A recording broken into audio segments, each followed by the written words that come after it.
Après l'assemblée plénière, sur le plan Mayotte debout, le constat est clair pour certains élus du conseil départemental.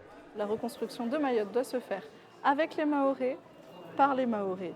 Et donc on accepte bien évidemment la solidarité nationale et on accepte que que nos compatriotes viennent nous porter main forte. Mais je refuse que les entreprises mahoraises soient exclues de facto de toutes les constructions qui vont se faire. Sur le terrain, les artisans sont pourtant prêts et équipés. Depuis Chido, ils dénotent un manque de travail. Seuls les particuliers font appel à eux pour réparer les dégâts de la tempête dans leur appartement ou dans leur maison. Pourtant, de grands chantiers ont besoin de main-d'œuvre. Alors, quant à cet appel aux entreprises venues de la Réunion, la pilule passe mal. Nous ne sommes pas solidaires avec cette démarche, car cette démarche est une démarche discriminatoire pour nous. Ce sera chino-économique. Ils viennent prendre et repartir. Alors que nous, on est au courant de rien, on passe à côté. On est déjà oublié.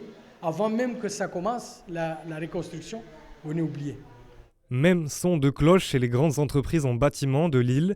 La main-d'œuvre est présente et les camions sont nombreux. Aux côtés d'engins dernier cri, sur place, tous attendent le top départ. Nous avons des entreprises de nature industrielle, de services, de commerce qui sont établies depuis plusieurs dizaines d'années, qui se sont construits sur des capitaux mahorais et qui sont aujourd'hui très clairement en mesure de répondre à cette demande, à ce besoin imminent de ce que l'on a appelé la reconstruction de Mayotte. Très clairement, je suis capable de dire qu'il y a des approches de métier, de l'ingénierie locale présente à Mayotte que l'on ne retrouve pas à La Réunion. Oui, nous avons très sérieusement développé et approfondi nos métiers.